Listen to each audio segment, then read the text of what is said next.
Well, let's begin then with skyeair, which is a drone-based solutions provider. The company just recently launched a traffic management system for drones in India. What exactly is that? How does it work? And what is skyeair, which is the first of its kind solution?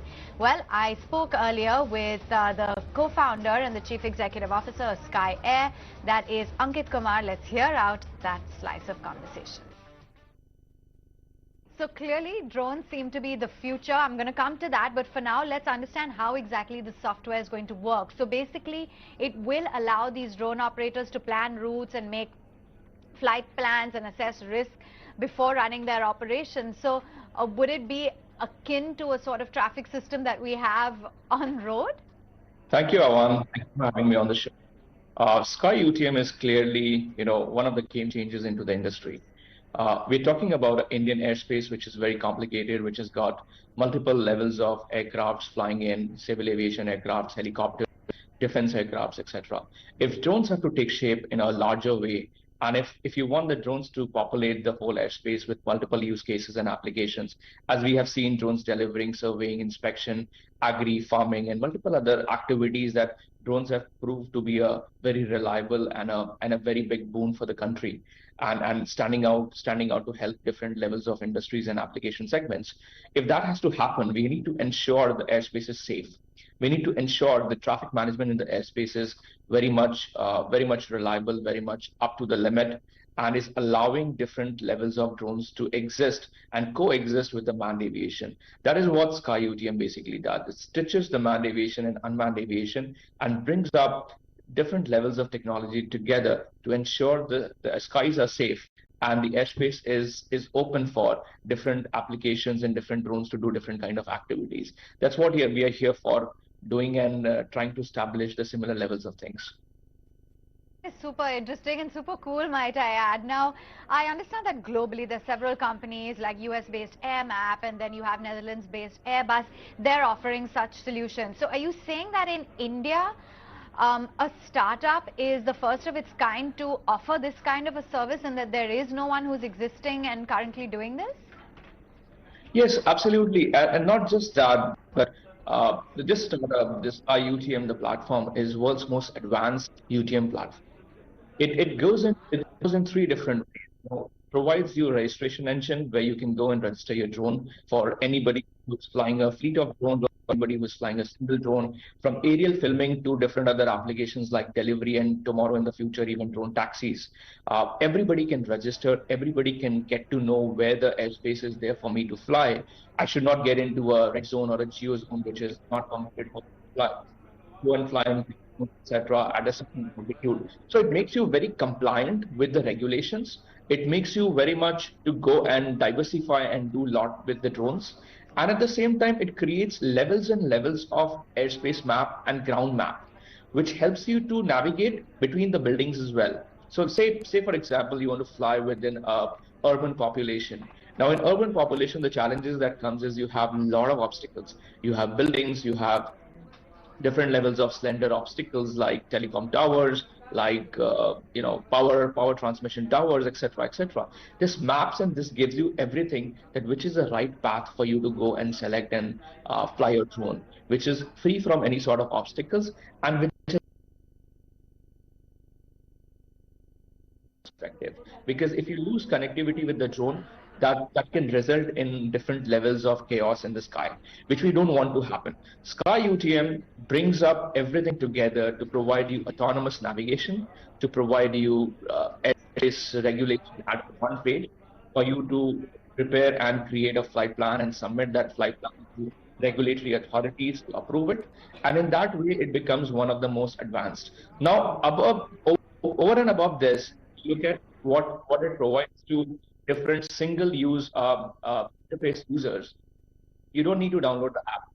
You can even do and become compliant on in WhatsApp UTM. So that's a new concept that we brought in, called as WhatsApp UTM, for people who are living in different regions, different territories of India. Actually find it very difficult to download an app and the connectivity, other issues which are there. They can go with WhatsApp UTM. They can chat with the AI-based system that we built in the backend, which is going to help them to be compliant, and they can fly in a compliance oriented airspace, ensuring that everything is going in a safer manner. So that's what we are trying to build, and that's what we have launched recently on 7th of February, where Shri Nitin Gadkari ji has done this entire launch for the people of India, the Indian society, to start adopting drones to a higher level. Okay, fine. So that's really how exactly that technology works. And I understand as well that there have been requests from other, drone makers, etc., that the government should make the Digital Sky API public so that third-party apps and service providers can pull data from it and build apps that are more user-friendly. Is that a request from the industry or on the wish list? Absolutely, that's been a request for some time now. Because it's a tedious process to get data pulled up manually, how we do it today. If digital Sky is able to provide the APIs, it would be much automated and much easier, and a real-time data update should happen. Maybe deploy a couple of members to 3 members to just work on looking at where the map is getting updated, and the map in real time is getting updated every day. And every day, some of the other geo zones and green zones and red zones are being added. So we need to keep our users very much updated on those lines. However, we are pulling all the data manually and putting into the system, allowing them to still have the similar level of service. However, it would be a great boon if Digital Sky is going to open up and provide the APIs for auto integration. Okay.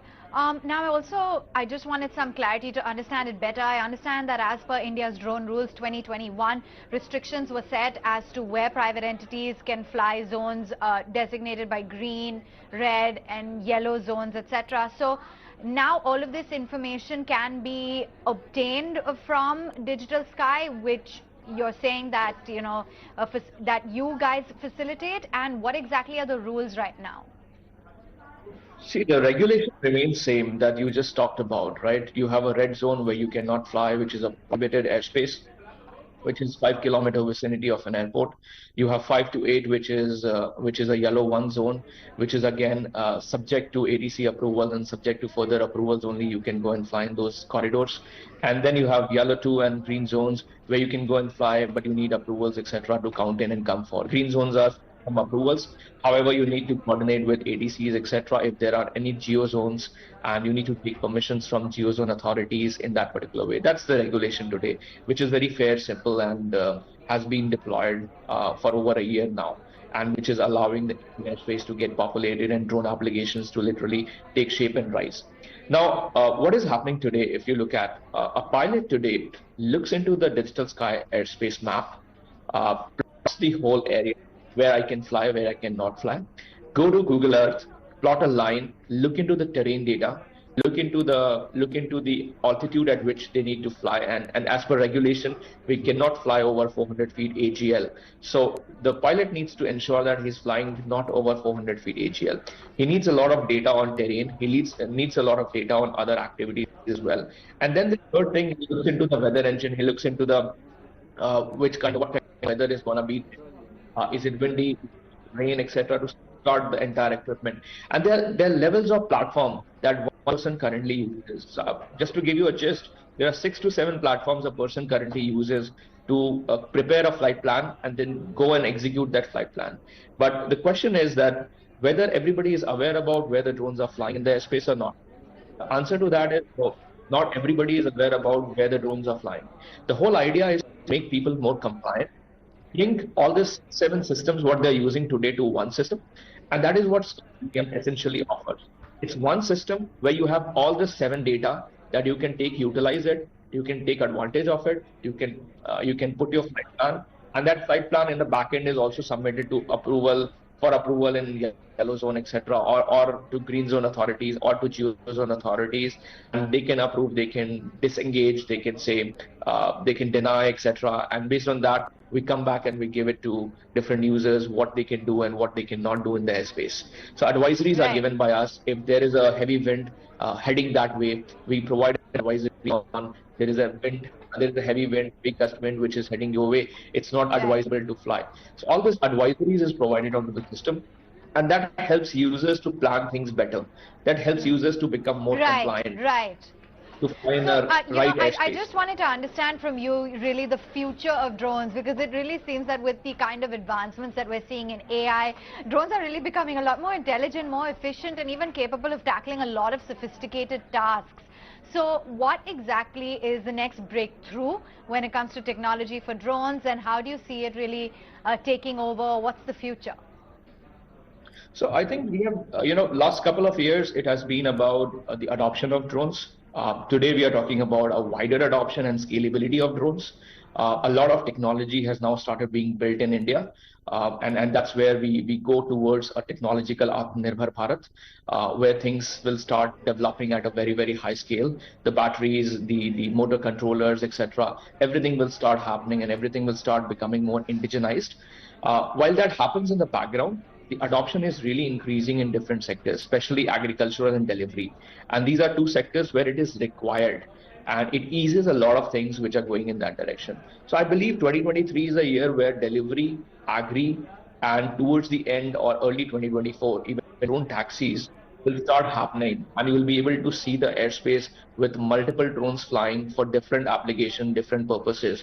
And the whole navigation and the whole safety of the airspace will remain on UTM systems to engage, create a pathway, create drone corridors, create canal-based navigations, etc., which will ensure there is a secure sky and everything happen in harmony and everything happens in data coordination and information coordination, which will be happening between two aircrafts or two drones which are flying towards each other or towards in a Right. particular airspace. Wow, that's pretty interesting. Drones really taking over. Ankit, thanks so much for taking time out and joining in and giving us a view on how this new technology is really going to work.